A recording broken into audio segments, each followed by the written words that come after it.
ഞങ്ങളോട് ദേഷ്യം തോന്നി.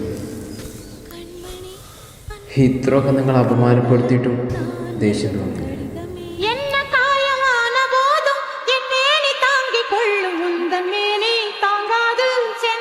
എന്തിന് ഈ തൊലിഞ്ഞ മാനേജ്മെന്റ് കാരണം റെലഗേഷന് എത്ര അടുത്ത് വരെ എത്തി.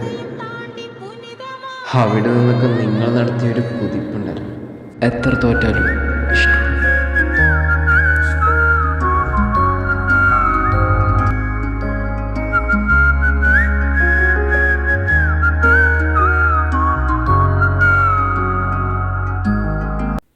ഹായ്, അങ്ങനെ കേരള ബ്ലാസ്റ്റേഴ്സ് മറ്റൊരു മത്സരത്തിനായി തയ്യാറെടുക്കുകയാണ്. ഇത്തവണ ബ്ലാസ്റ്റേഴ്സിന്റെ എതിരാളികൾ മുഹമ്മദൻസ് FC ആണ്. കഴിഞ്ഞ കുറച്ച് മത്സരങ്ങളായിട്ട് ബ്ലാസ്റ്റേഴ്സ് പരാജയപ്പെട്ടിട്ടില്ല. അതുകൊണ്ട് തന്നെ ആ ഒരു മോട്ടിവേഷനിൽ തന്നെയായിരിക്കും ബ്ലാസ്റ്റേഴ്സ് ഇറങ്ങാൻ പോകുന്നത്. പിന്നെ ഈ ഒരു മത്സരത്തെ കുറിച്ച് ഞാൻ കൂടുതലായിട്ടൊന്നും പറയുന്നില്ല, അതായത് ഡീപ്പായിട്ടൊന്നും പറയുന്നില്ല, കുറച്ചു കാലം മാത്രം പറഞ്ഞ് അവസാനിക്കും.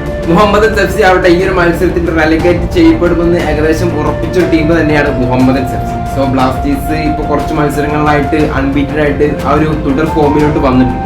അതിന് പ്രധാനമായിട്ട് നമ്മൾ അപ്രീഷിയേറ്റ് ചെയ്യേണ്ടത് കോച്ച് ആഷ്ലി വെസ്റ്റ്വുഡിനെ തന്നെയാണ്. കാരണം പുള്ളിക്കാരൻ വന്നതോടുകൂടിയാണ് ബ്ലാസ്റ്റേഴ്സ് കുറച്ചുകൂടെ മോട്ടിവേറ്റഡ് ആയിട്ട് കളിക്കാൻ തുടങ്ങും. അതുപോലെ തന്നെ ഈ ഒരു മത്സരം നമ്മൾ ഒരു വിജയം തന്നെയാണ് ലക്ഷ്യം വെക്കുന്നതും. സോ അത് കിട്ടുമെന്ന് തന്നെയാണ് നമ്മൾ പ്രതീക്ഷിക്കുന്നത്. പിന്നെ കഴിഞ്ഞ മത്സരത്തിൽ ഇറങ്ങാൻ പറ്റാത്ത ബനാരിഫ് ഈ ഒരു മത്സരത്തിന് ഒരു പക്ഷേ അവൈലബിൾ ആയിരിക്കും. അതുപോലെ ഡാനിഷ് ഫാറൂഖും ഈ ഒരു മത്സരത്തിനായി അവൈലബിൾ ആയിരിക്കുമെന്നാണ് നമുക്ക് കിട്ടുന്നത്.